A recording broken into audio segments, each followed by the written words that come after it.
What's up, dogs? How you doing? TheOdie here. You guys having a good day? What's that? You're not having a good day? Well, you're supposed to be having a good day, so go and have a good day, then come back. Okay? Alright, now we're going on. I'm kidding. Alright, so in the last part, we developed the cutscene, the opening scene, how to start a game from a black screen to an opening. We learned about panning, timing, and moving the characters around such that it creates this B movie such that it would in, say, a video or a movie. So, in our very last thing, we teleported to the next room. And in this said next room, we are going to create the cutscene. What kind of cutscene? Well, if we go back to our document, we read that... me and my stalls. Okay, so here it is. One day, he came into school with an eye patch over his right eye, and he instantly became the topic of the morning. The day passed by, and Eric tried to comfort him, suggesting them to just walk about town and avoid the need to return home. However, Jake only knew this would cause more trouble for him. He decided to head home. The next day, he didn't show up to school. Eric decided to bring his homework to him, also piqued by his curiosity as to meet his father in person. So as you can tell here, we're finally getting out of that opening cutscene, the opening intro that give us an idea of what the setting is. And now we're, in terms of story, suggesting a plot or a conflict. And now we have Jay coming in with an eye patch and people are talking about him all over. So, as you can tell, I got two parts. One's the my version, the other one's the what we're developing together. The my version is just completed, if you guys have been wondering about that. And I'm just using it to progress faster, alright? Such as all the written dialogues and all the etceteras.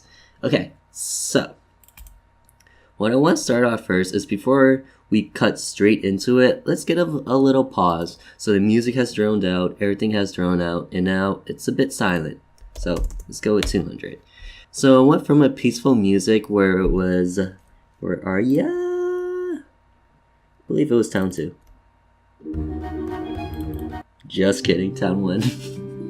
So I went to this, but then it gets a little bit more cryptic. We don't want to give the player the feeling that, hey, everything's so peaceful, everything's so nice. We want to give them the feeling that something is wrong, something is out of place. And what's out of place? Well, one of our main characters, Jake, has something odd going on. And we don't want to bring it up so fast. We want to slowly bring it in. So we're only going to do 10%. In fact, we're going to keep it at 10% because this does not have a fade in option, which kind of sucks, but oh well. Anyways, so, I mean, we could customly create one, but it would require scripting, and we're not going to get into that. So, now that we got our music going on, let's have the music play a little bit longer. Let's say, maybe 2 more seconds in, and then we'll actually start with the dialogue. So I said that Jake is the topic of the morning, so all the students are talking about him. And in terms of what I got written down, well, we got, yo, this is random students, okay? So you don't have to get too creative with the characters. Did you see Jake? So when it comes to creating cutscene, it's very important to understand your characters, what kind of message you're trying to relay, and above all, if it's the start of the game, to keep your dialogue short and direct. And the reason for that is because in the day of today, nobody enjoys reading. And it's true. I don't really enjoy reading all that much either. When I come to play a game, I want to play the game, not read a cutscene. I want to play the game. However, in order to create an atmosphere for our game, a plot, an idea, we do need dialogue in all those written directions. And so, and thus, and therefore, we have to find a way to compact our dialogue and get the message across, as well as deliver that sort of impact that something is wrong, something is going on, something's up with the characters. So I'm going to write out the dialogues right now. It's going to be fast forwarded as I write this out, but this way you could read along. And as I write it out, notice how I will use these sort of commands, alright? It's important to understand these commands and why I use them. For reference, as for the ones that are typically used, that I'm going to use per se, is this one, which is wait for a second, wait for a quarter of a second, and close the window automatically without the player having to hit enter to scroll on to the next dialogue. Okay?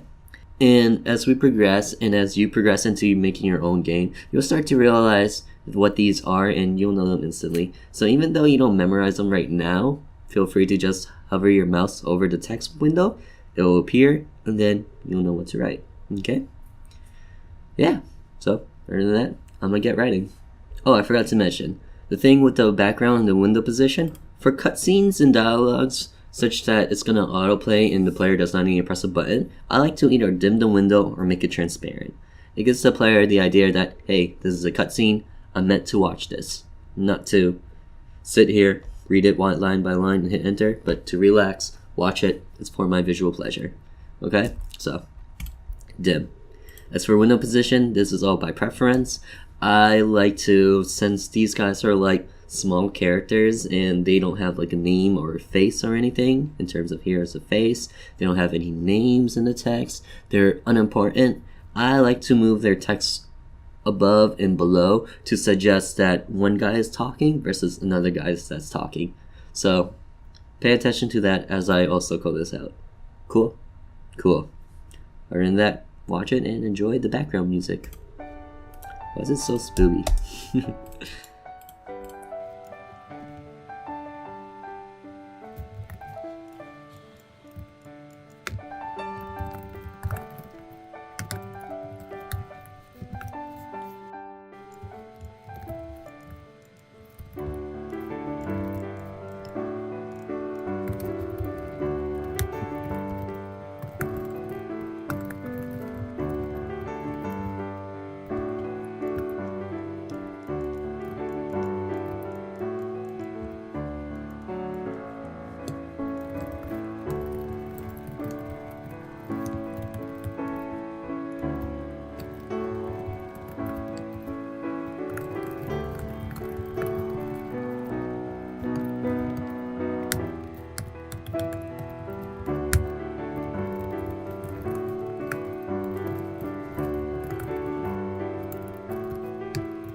Okay, we have finished our cutscene.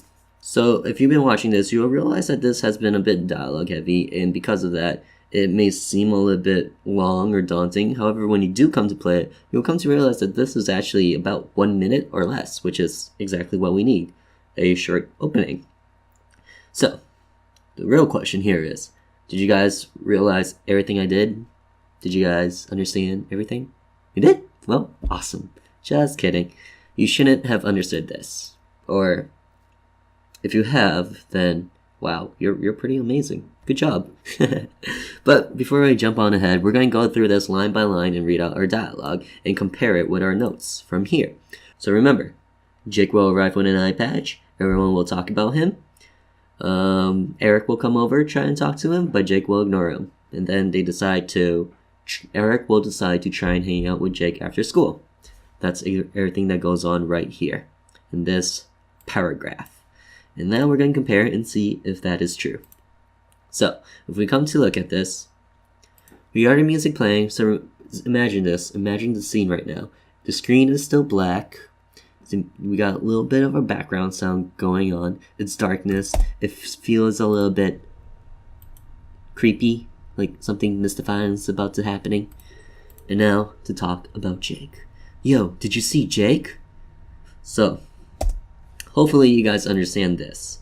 Basically, this right here is saying the player is not allowed to press enter to skip the dialogue.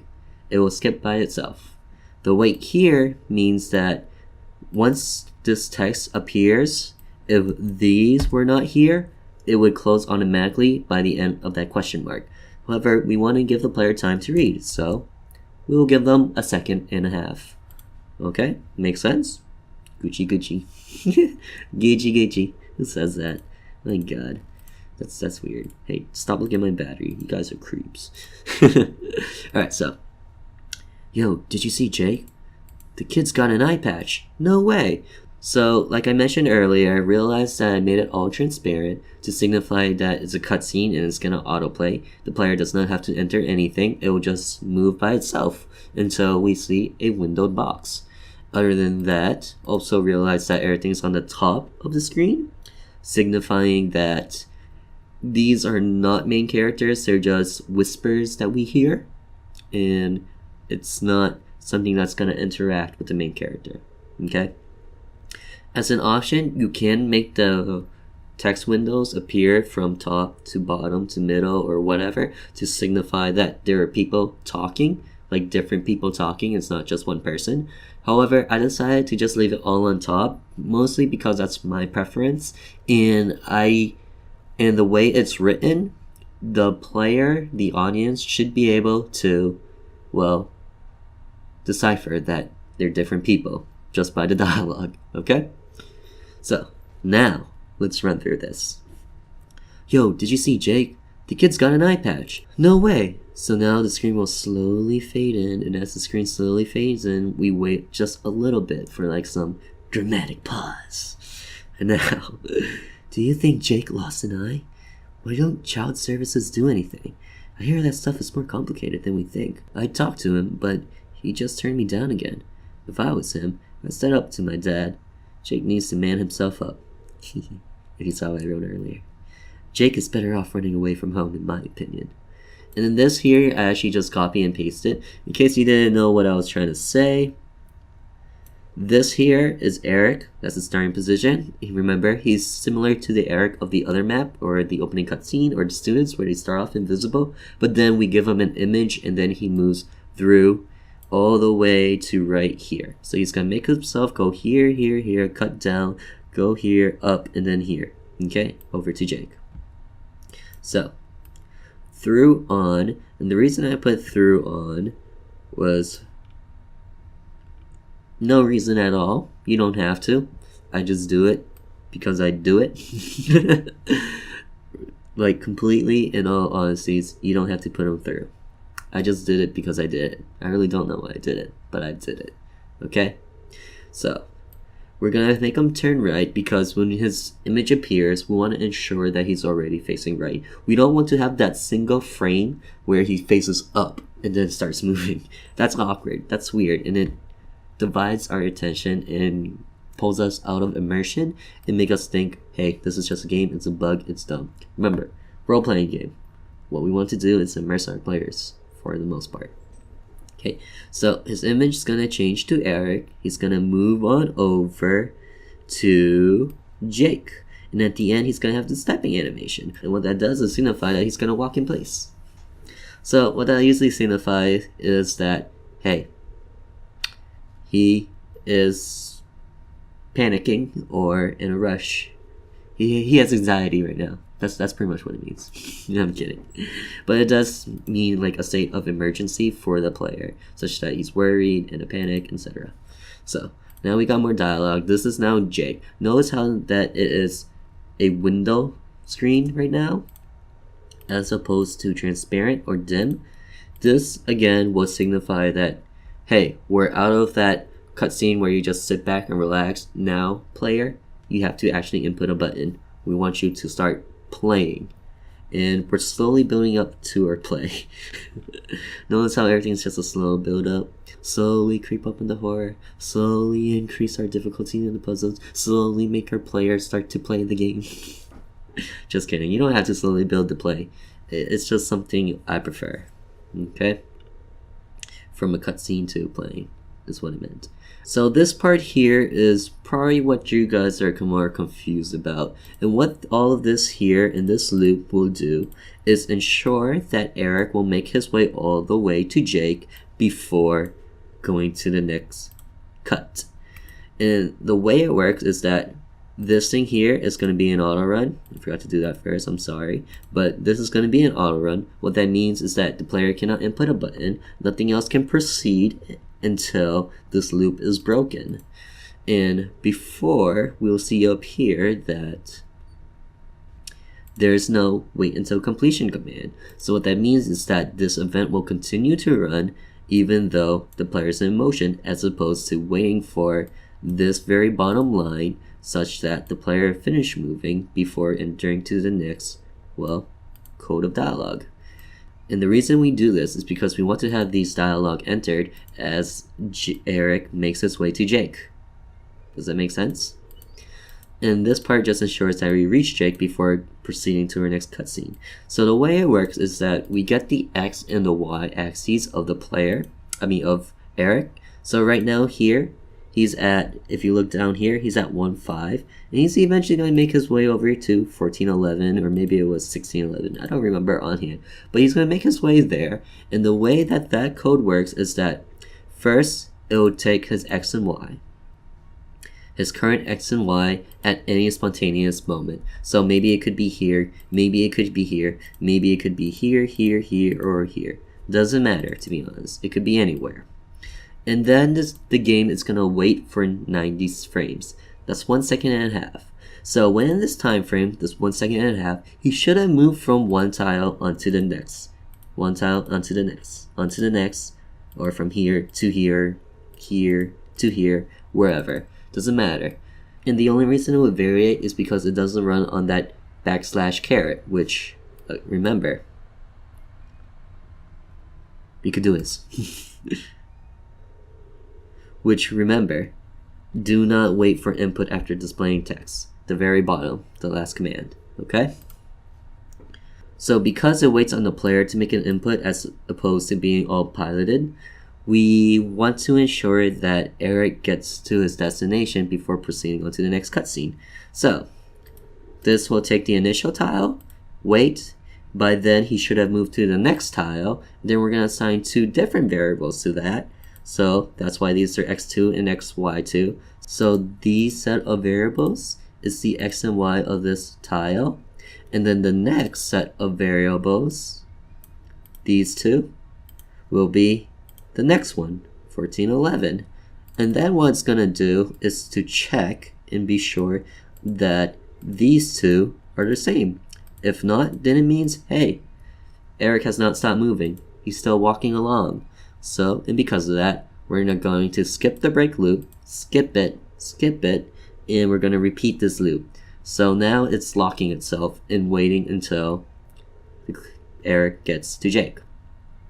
However, once he stops moving, By the end of this, he will have stopped moving. He will be on the same tile, which is right here, I believe, or questionably right here. Then his X and Y will be 1611 for the first set, and then 1611 for the second set. So what our conditional branches will say is, hey, the set of X's are the same, the set of Y's are the same. He made it, let's break the loop and carry on. Okay, does that make sense? Cool. So now, let's continue with our cutscene. Jake, turn around. He's gonna wait for some dramatic pause. Jake's gonna turn around. Eric's gonna he's gonna stop stepping because it's like saying, oh no, I'm in shock. I can't move, I've frozen a little. You know, from that panic state to that shock state. Okay? So here, he's gonna go, Jake, no. And then Jake's gonna be like, yeah, I know. I'm kidding. I'm ruining the mood, sorry. It was your dad again, wasn't it? Jake will turn right, aka back to facing that window because he does not want to, well, that's his character. Some dramatic pause, Eric's dramatic dots. The bell's gonna ring and interrupt them. Eric's gonna be like, oh no, I ran out of time. Then he's gonna suggest an idea. Hey Jake, wait up for me after school, okay? Jake, being that mellow dude, okay. Then we're gonna wait some more. The screen's gonna slowly fade to black, and as it fades to black, Eric's gonna wait for a little bit for those 90 frames, and then walk his way out the door. It does not matter if he already reaches to the door, as long as we get that visual that he has moved, which kind of signifies that the day's carrying on, and we're gonna go on to the next cutscene, as opposed to frame freezing, okay? There's a different reason to use frame freezing as opposed to having the scene carry on into as a transition, and all that got to do with like video theories and etc. It's something you gotta learn on your own, but it will slowly come to you as you build up your own directorness or your own creativity. Okay, so we're gonna wait a bit so that we completely finish that black tent screen, and then we're gonna teleport us out of there. Okay, so now that we have this built up, I'm just gonna run through it real quick to check that all my text boxes is as it should be in terms of background and window position, and then we're gonna test it out by hitting Control R. Okay, so Control S to save, Control R to run. Oh, that feels great. So we gotta go through that beginning cutscene again, but hey, it's okay, cause I'm gonna skip that. So you guys don't have to wait. Then I do. Unless you guys want to... No. Okay. And there goes Eric. So hopefully everything will run as predicted. Music is slowly dying. And then we're going to go into our next scene. Yo, did you see Jake? The kid's got an eye patch. No way. Do you think Jake lost an eye? Why don't child services do anything? I hear that stuff is more complicated than we think. I talked to him, but he just turned me down again. If I was him, I'd stand up to my dad. Jake needs to man himself up. Jake is better off running away from home, in my opinion. Hey, there's Eric.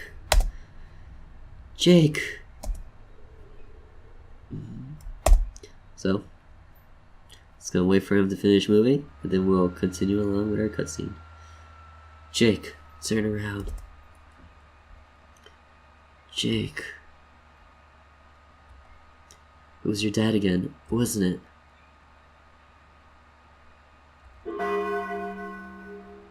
Hey, Jake, wait up for me after school, okay?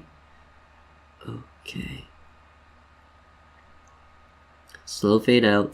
It's going to carry along. And then we're going to go into the next cutscene. I believe I saved it, and I did. And the reason for that is because guess what your next homework assignment is? To go through the code of this and understand it yourself. But together we're going to watch the cutscene. Jake, I was thinking, let's go do something. I have to go home. We can go into town, maybe grab some ice cream on me. Sorry. He's gonna leave. Like all good citizens, he's gonna stop before crossing the street.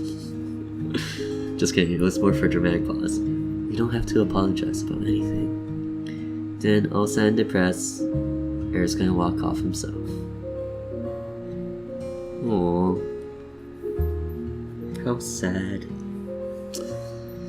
And then it's gonna take us into our next cutscene, which is Jake didn't come to school today, so I grabbed his homework from his teachers to give to him. Half of me did it so I could talk to him, but the other half was so I could meet his father. I can't help but feel hostility towards him, but at the same time, I'm a little afraid. What will happen when I confront those doorsteps? Ta-da! And then we get to our first actual playable session, where the player gets to control the main character, Eric, and talk to Jake at the door. Now, I'm not entirely sure if I left this part in or not, so we're gonna see. And I did.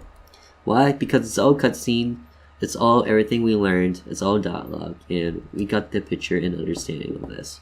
Now, you're gonna see a little bit more complications with this cutscene as opposed to the previous. However, I do want you guys to really dive into it, understand it line for line, and how it works in the end.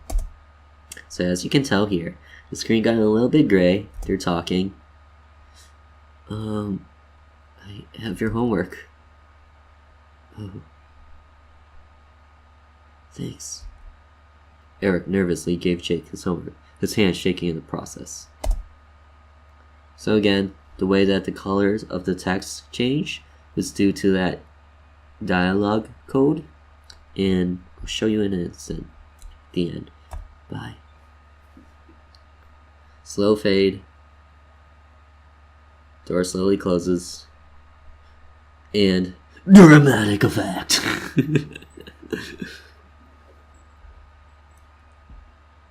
Something wasn't right. Jake looked absolutely terrible. His father definitely did something to him, and I'm going to get to the bottom of it. Tonight, I'm going to do some snooping. Forgive me, Jake, but it'll be for the best. Notice how I went back to the normal color to suggest that Jake came up with an idea, a resolution. If I could find anything that could prove his father's abuse, I could show it to the principal and Jake would be free. Maybe what I'm doing is a little crazy, but I just can't feel content with the idea of Jake living his life like this. I bet I'll be able to find something from the back. And I don't think I took it out. So you guys can't get to the back just yet until we move on to the next lesson. So, till then guys, understand all of these cutscenes, understand the code of it all, and the one thing I did want to go and mention to you was how I made the text yellow. Well, if you go here and you highlight it again, you'll see down by the fifth option from the top, \C \N, draw the subsequent text in the nth color. Well, to be honest, you're gonna have to experiment a little. Go through all the different numbers from 0 to, I believe it goes up to 30 maybe, of different colors, such that 0 to 10 is your primary colors. And when I say primary, I mean red, green, yellow, orange, blue, basically your basic colors. And then from like 10 to 20 or 20 to 30, it gets either a shade lighter or a shade darker, and no corresponding order, such that 1 and 11 does not mean they're both green. Okay, you kind of have to experiment with it. And my suggestions to you is to open up some sort of Word document or notepad thing, and then just enter in \C of this number is this color. This way you have a good way to refer back to it and test it out. A good way to do it, however, is to do this. See? See? If you don't get yourself confused with all my C's. We're just gonna put S. This way it's less confusing. Okay. So, already now, you can see the different colors there, and it gives you a good idea. Sounds good? You guys understand? Makes sense? Great. Other than that, oh no, I don't want to say that. Alright, other than that, thanks for watching. I hope you guys been enjoying this tutorial so far. Hope that nothing's too confusing and that you guys manage your way through this. Think about it. Think first before asking questions. When it comes to programming, you're, for the most part, working independently on your own before you go to ask for help, okay? You gotta better yourselves first before we can try and better you. That doesn't really work well. And I kicked my trash can. That's weird and awkward. Alright guys, keep RPGing. That's right. TheOdie signing off, continuing to say keep RPGing. I'm sticking with my words. So, keep RPGing. Alright guys, ciao. And in the next part, we are going to actually construct some puzzles. It's finally gonna get exciting. Okay, see you guys in the next part. Now we're going to look here. So switch A on. No. So we're going to go here. And then it's done. And we see to ourselves, hey, the soft switch has been turned on. Okay. Let's go back from the top, make our way to the bottom, and discover where self switch gets turned on, which happens to be here. And what happens here is this. Okay. So now we have only one question left. Does the party have the crowbar?